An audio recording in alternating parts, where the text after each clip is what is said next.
पिछले सेंटेंस की भी वही मीनिंग थे, इस सेंटेंस की भी वही मीनिंग है, तो कुछ गलती तो नहीं हो गई मुझसे? हालतुन नस्ब की अलामत क्या बताई गई थी? मुमता, क्योंकि बा यहाँ पर जो पार्टिकल हर्फ जर दाखिल हुआ है प्रीपोजिशन, उसने इस वर्ड को हालतुल जर यानी अल मुदर्रिस जो पहले मुब्तदा कहला रहा था अब मुब्तदा।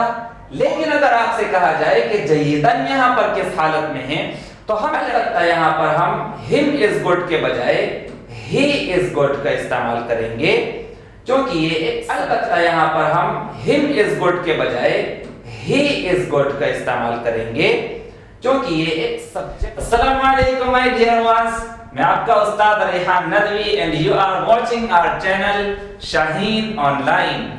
मरहबा बिअउदतिकुम इला क़नातिना शाहीन मिन खिलालिल इंटरनेट। मेरे अजीज तलबा, प्रीवियस वीडियो में हमने हरकत पढ़ी थी, यानी ज़म्मा, फतहा एंड कसरा, और उसकी हमने मिसाल दी थी जैसे बा पेश बू, बा पर ज़म्मा है लिहाजा हम बा को क्या कहेंगे? मज़मूम। बा कैसा है? मज़मूम है। बा कैसा है? मज़मूम है। बा मज़मूम। ऐसे ही फतहा, बा पर फतहा है, बा को क्या कहेंगे? मफ्तूह। इसी तरह कसरा, बा पर यहां कसरा है, मकसूर कहेंगे। अब अगर दो पेश, दो जबर या दो जेर हो तो उन्हें हम तनवीन कहते हैं। अगर इस पर तनवीन आ जाए तो हम कहेंगे तनवीन बिल दम्मा, तनवीन बिल फतहा एंड तनवीन बिल कसरा। और आपको यह भी बताया था कि इनको हम अलामात भी कहते हैं, अलामातुल इराब। अब इस वीडियो में हम इराब के चैप्टर को कवर करेंगे। फहय्या नतक़द्दम व नब्दअल फ़स्ल बिदून ताख़ीर। This one is part 2। ये इराब की हमारी वीडियो का पार्ट 2 है, इसके लिए आप अच्छी तरह हमारे साथ बने रहें। हय्या। इराब इज कॉल्ड डिक्लेरेशन। इराब, इराब के माना क्या है? इराब के माना है तग़य्युरातुन फ़ी आखिरिल कलिमा हिया अल इराब, यानी कलमे के आखिर में जो चेंजेस आते हैं, जो तग़य्युरात होते हैं, उनका नाम इराब है। आइए इसको जानते हैं। अल मुदर्रिसु जय्यिदुन, अल मुदर्रिसु जय्यिदुन। आइए पहले हम इनको मिसाल से समझते हैं। यहां पर हमने लिखा अल मुदर्रिसु जय्यिदुन, मतलब द टीचर इज गुड। अल मुदर्रिस जय्यिद, द टीचर इज गुड। अब अगर हमें कहना है the teacher is not good, तो हम कैसे कहेंगे? लेकिन हम जय्यिदुन नहीं कहेंगे, हम कहेंगे जय्यिदन। मल मुदर्रिसु जय्यिदन, किस वजह से? क्योंकि मां ने इस वर्ड पर अमल किया, इस वर्ड को अफेक्ट किया है। ओके, दैट इज कॉल्ड इराब। किसी वर्ड के लास्ट में जो चेंजेस आते हैं उसका नाम इराब है। यहां हमने देखा जय्यिदुन हालतुर रफ़ा में ये पेश के साथ, ज़म्मा के साथ है, जबकि यहां पर जय्यिदन फतहा के साथ इस्तेमाल हो रहा है। ये चेंजेस क्यों आते हैं और मानी में किस तरीके से तग़य्युरात पैदा होते हैं, उनको हम आज अच्छे तरीके से कवर करेंगे। हय्या नतक़द्दम। सो अल मुदर्रिसु जय्यिदुन, the teacher is good. The teacher is good. The teacher is subject. Okay, हमारे पास एक सब्जेक्ट आ चुका है द टीचर, उस्ताद। अब हमें खबर चाहिए उस्ताद कैसे हैं? अच्छे हैं, बुरे हैं, खड़े हैं, बैठे हैं, खा रहे हैं, पी रहे हैं, सो रहे हैं या जाग रहे हैं? क्या कर रहे हैं टीचर? आगे आने वाले वर्ड ने हमें खबर दे दी है, यानी इज गुड। प्रेडिकेट कहलाएगी ये कि टीचर अच्छे हैं, इस वर्ड ने आकर खबर दी है। ठीक इसी तरीके से अल मुदर्रिस यहां पर मुब्तदा कहलाएगा, यानी इंग्लिश में सब्जेक्ट कहते हैं, जबकि अरबिक में सब्जेक्ट को हम मुब्तदा कहते हैं। इसी तरह जय्यिदुन खबर कहलाएगी, जैसे यहां पर इज गुड प्रेडिकेट कहलाएगी। ओके, अल मुदर्रिस मुब्तदा, जय्यिद उसकी खबर। Please repeat that after me. अल मुदर्रिस मुब्तदा जय्यद खबर, अल मुदर्रिस मुब्तदा जय्यद खबर, मुमताज। अब अगर मैं आपसे पूछता हूं द टीचर, यहां पर द टीचर किस केस में है, किस हालत में है? सब्जेक्टिव केस में कहेंगे हम यहां पर। ओके, इसी तरीके से यहां पर अगर मैं पूछता हूं अल मुदर्रिस किस केस में है यानी किस हालत में है, तो यहां आप लिखा हुआ देखेंगे हालतुर रफ़। हालतुर रफ़ यानी नॉमिनेटिव केस।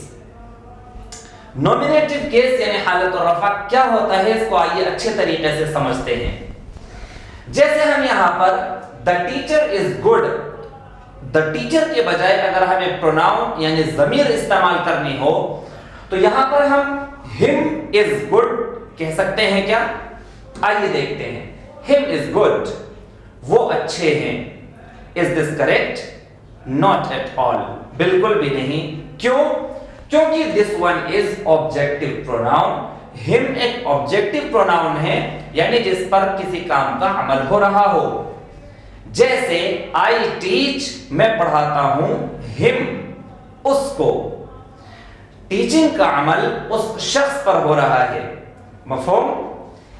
अलबत्ता यहां पर हम हिम इज गुड के बजाय ही इज गुड का इस्तेमाल करेंगे क्योंकि ये एक सब्जेक्टिव प्रोनाउन है। ही इस्तेमाल कर सकते हैं, हम सब्जेक्ट बना सकते हैं इस प्रोनाउन को। ठीक इसी तरीके से जैसे आपने यहां देखा कि हमने हिम इस्तेमाल नहीं किया बल्कि ही का इस्तेमाल किया है, ऐसे ही अरबिक लैंग्वेज में मुदर्रिस यानी मुब्तदा पर हमेशा ज़म्मा आया करता है। ज़म्मा यानी पेश, जो हमने अलामात पढ़ी हैं। एंड खबर पर भी हमेशा ज़म्मा आया करता है। ज़म्मा यहां पर अब या तो छुपा हुआ यानी मुक़द्दर होगा या फिर जाहिर हो सकता है। जैसे आइए उसकी मिसाल जानते हैं। जैसे हमने ये देखा हादा मुदर्रिस, यहां आप देख रहे हैं कि हाजा के जाल पर क्या ज़म्मा नजर आ रहा है यानी पेश? ला, नहीं। इसके बावजूद अगर मैं आपसे कहता हूं कि ये वर्ड किस हालत में है, किस हालत में है, क्या कहेंगे? हालतुर रफ़ा में। ये वर्ड हालतुर रफ़ा में है। ओके, हादा यहां पर हालतुर रफ़ा में है और हालतुर रफ़ा की अलामत क्या होती है?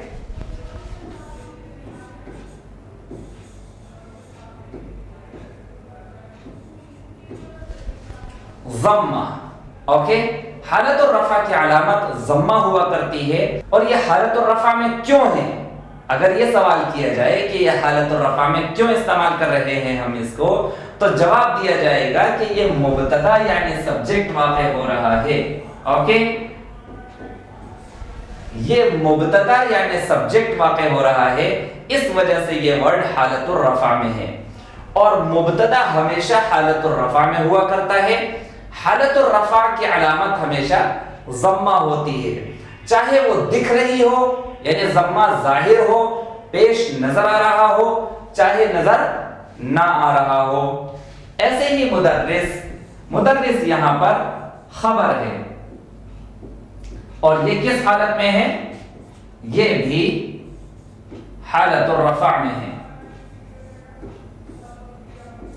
हालतुर रफ़ा की अलामत क्या है?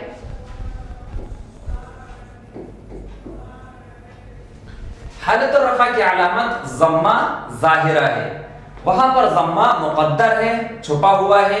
यहां पर ज़म्मा ज़ाहिर है, दिख रहा है। ओके, हैया तक़द्दम। सो अल मुदर्रिस मुब्तदा जय्यद खबर। मुदर्रिस हालतुर रफ़ा में, ऐसे ही खबर भी हालतुर रफ़ा में इस्तेमाल कर रहे हैं हम। और हालतुर रफ़ा की अलामत ज़म्मा हुआ करती है। उम्मीद है आप समझ रहे होंगे। अगर आपको कोई डाउट हो तो आप हमें कमेंट बॉक्स में कमेंट करके जरूर बताएं ताकि आपके इश्काल को दूर किया जाए। हैया नतक़द्दम, आइए आगे बढ़ते हैं। So the next one we have is मल मुदर्रिसु जय्यदन, means the teacher is not good. Teacher अच्छे नहीं हैं। آئیے کمپوز کرتے ہیں سینٹنس کو. اسم ما یعنی المدرس جو پہلے مبتدا کہلا رہا تھا اب مبتدا اور خبر پر ما داخل ہو چکا ہے, لہذا اب المدرس ما کا اسم کہلائے گا. اب ہم اس کو جسٹ مبتدا نہیں کہہ سکتے ہیں. مفہوم؟ حسنا. المدرس ما کا اسم اینڈ ناؤن آف ما. اوکے, جبکہ جیدن خبر ما یعنی ما کی خبر پریڈیکیٹ آف ما. اوکے, جیدن ما کی خبر کہلائے گی یعنی پریڈیکیٹ آف ما. اب یہاں آپ نے دیکھا یہاں ہم نے جیدن استعمال کیا تھا یعنی ضمہ کے ساتھ استعمال کیا ہم نے کیونکہ یہ خبر تھی, ڈائریکٹلی خبر ہو رہی تھی. مبتدا اور خبر پر کوئی پارٹیکل کوئی ورڈ داخل نہیں ہوا, جبکہ یہاں پر مبتدا اور خبر پر ایک پارٹیکل داخل ہو گیا ہے جس نے جیدن ورڈ کو افیکٹ کیا یعنی اس ورڈ کو فتحہ دے دیا ہے. اب یہاں پر اگر پوچھا جائے کہ المدرس حالت رفع میں ہے, جیسے ہم نے یہاں پڑھا تھا حالت الرفع, اور حالت الرفع کی علامت ضمہ. ممتاز. لیکن اگر آپ سے کہا جائے کہ جیدن یہاں پر کس حالت میں ہے تو ہم کہیں گے کہ جیدن یہاں پر حالت النصب میں ہے. حالت النصب یعنی ایکوزیٹو کیس میں, اور حالت النصب کی علامت ہوتی ہے فتحہ. اب فتحہ بھی ایسے ہی جیسے ضمہ ظاہر ہوگا یا تو یا پھر مقدر ہوگا, ویسے ہی فتحہ یا تو ظاہر ہوگا یا پھر مقدر بھی ہو سکتا ہے. ضروری نہیں کہ ہمیں فتحہ وہاں پر لکھا ہوا نظر آئے, بلکہ یہ کیس کہا جائے گا کہ یہ ماں کی خبر ہے, لہذا ماں کی خبر ہونے کی وجہ سے یہ اس کیس میں ہے یعنی حالت النصب کے کیس میں ہے. اس پر ہم نے فتحہ استعمال کیا اسی وجہ سے. مل مدرس جیدن, اگر ہم یہاں پر مل مدرس جیدن کہہ دیتے ہیں then it will be wrong totally, یہ بالکل غلط ہو جائے گا. امید ہے آپ سمجھ رہے ہوں گے.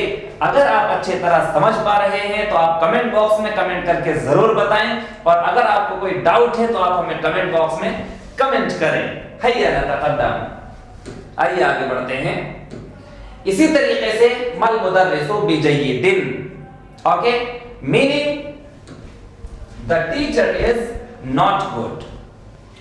پچھلے سینٹنس کی بھی وہی میننگ تھے, اس سینٹنس کی بھی وہی میننگ ہے, تو کچھ غلطی تو نہیں ہو گئی مجھ سے؟ لا لا کلا واللہ, بالکل نہیں, بالکل نہیں. The teacher is not good, یہاں پر the teacher is not good. وہاں آپ نے دیکھا تھا جید حالت النصب یعنی فتحہ کے ساتھ استعمال ہو رہا تھا, یہاں کسرہ کے ساتھ استعمال ہے. آئیے کمپوز کرتے ہیں سینٹنس کو. المدرس اسم ما, یہی مدرس جو یہاں پر شروع میں مبتدا بن رہا تھا, دوسرے سینٹنس میں آ کر المدرس ما کا اسم بن گیا تھا کیونکہ ما مبتدا اور خبر پر داخل ہوا یہ ورڈ ما. ایسے ہی یہاں پر بھی ما کا ورڈ یعنی پارٹیکل, یہ حرف داخل ہے المدرس پر, لہذا المدرس یہاں پر ما کا اسم کہلائے گا, مبتدا نہیں کہیں گے. حیا نتقدم, ناؤن آف ما, ما کا ناؤن ہے یہ. حیا بجیدن خبر ما, ما کی خبر ہے بجید یعنی پریڈیکیٹ آف ما, ما کی خبر ہے. البتہ آپ نے دیکھا کہ جیدن یہاں پر زبر کے ساتھ استعمال ہو رہا تھا یعنی فتحہ کے ساتھ, تنوین بالفتحہ. کیوں؟ کیونکہ ماں نے یہاں پر افیکٹ کیا, اور ماں کی خبر ہمیشہ حالت النصب میں ہوا کرتی ہے یعنی حالت النصب, اور حالت النصب کی علامت کیا بتائی گئی تھی؟ ممتاز, فتحہ. جیسے آپ یہاں پر فتحہ دیکھ رہے ہیں یا دیکھ رہی ہیں. حیا, البتہ یہاں پر جیدن اس وجہ سے ہوا کیونکہ با یہاں پر جو پارٹیکل حرف جر داخل ہوا ہے پریپوزیشن, اس نے اس ورڈ کو حالت الجر میں کر دیا ہے. حالت الجر یعنی جینیٹیو کیس. جتنے بھی حروف الجر ہیں یعنی الحروف الجارہ means prepositions عربک لینگویج میں وہ اپنے بعد آنے والے ورڈز کو حالت الجر میں کر دیتے ہیں, یعنی کسرہ کے ساتھ وہ ورڈ استعمال ہونے لگتے ہیں. کسرہ یعنی زیر کے ساتھ استعمال ہونے لگتے ہیں. اب ضروری نہیں کہ ہمیں کسرہ نظر آئے, کیونکہ کسرہ مقدر بھی ہو سکتا ہے اور ظاہر بھی ہو سکتا ہے. لہذا ما المدرس بجید یعنی ما المدرس بجید, the teacher is not good. با یہاں پر زائدہ ہے, یعنی با کے میننگ ویسے with کے آتے ہیں, with, by and because of کے بھی آتے ہیں, لیکن با یہاں پر زائدہ ہے. there is no particular meaning over here of با. با کے کوئی میننگ نہیں ہے, کوئی اسپیسیفکلی یہاں کوئی میننگ نہیں ہے. با زائدہ استعمال ہوا ہے صرف یہاں پر. ترجمہ وہی ہوگا the teacher is not good. امید ہے میرے عزیز طلباء کہ آپ حالات سمجھ گئے ہوں گے. حالت الرفع کسے کہتے ہیں, حالت النصب کسے کہتے ہیں, اور حالت الجر کسے کہتے ہیں. حالت الرفع میں آپ نے دیکھا کہ مبتدا اور خبر ہے سمپل, اور حالت الرفع کی علامت ہم نے ضمہ پڑھی تھی. اوکے, اور ہم المدرس پر بھی ضمہ اور جید پر بھی ضمہ دیکھ رہے ہیں. جبکہ ان مبتدا اور خبر پر ما داخل ہوا, ما نے المدرس پر کوئی افیکٹ نہیں کیا, جبکہ جیدن پر افیکٹ کیا یعنی عمل کیا ہے. جیدن کو حالت النصب میں پہنچا دیا ہے. پتہ چلا کہ ما کا اسم حالت الرفع ہی میں ہوتا ہے. ما کا جو اسم ہوا کرتا ہے وہ حالت الرفع میں, اور ما کی جو خبر ہوتی ہے وہ حالت النصب میں ہوا کرتی ہے, یعنی ایکوزیٹو کیس میں ہوا کرتی ہے. اسی طریقے سے یہاں پر ہم نے دیکھا کہ ما کی جو خبر ہے, ما کی خبر پر کبھی کبھی با زائدہ داخل ہو جاتا ہے جس کی کوئی میننگ نہیں ہوتے ہیں, لیکن وہ حرف جر اپنے بعد آنے والے ورڈ پر عمل کرتا ہے اور اس کو حالت الجر میں پہنچا دیتا ہے, یعنی جینیٹیو کیس میں, اور اس کی علامت کسرہ ہوا کرتی ہے. امید ہے میرے عزیز طلباء کہ آپ کو اچھے طریقے سے لیکچر سمجھ میں آیا ہوگا. اس طرح کی مزید انٹرسٹنگ ویڈیوز دیکھنے کے لیے آپ ہمارے چینل کو بھی سبسکرائب کر لیں, ہماری ایپ شاہین آن لائن کو بھی ڈاؤن لوڈ کر لیں. اعراب کا اب ہم پارٹ 3 اچھے طریقے سے کور کریں گے. دین ہم آپ کے لیے شارٹ سٹوریز لے کر آئیں گے اور اس میں ان تمام کے تمام قواعد کو انالائز کریں گے. سو آج کے لیے اتنا ہی. شکراً, مع السلامہ.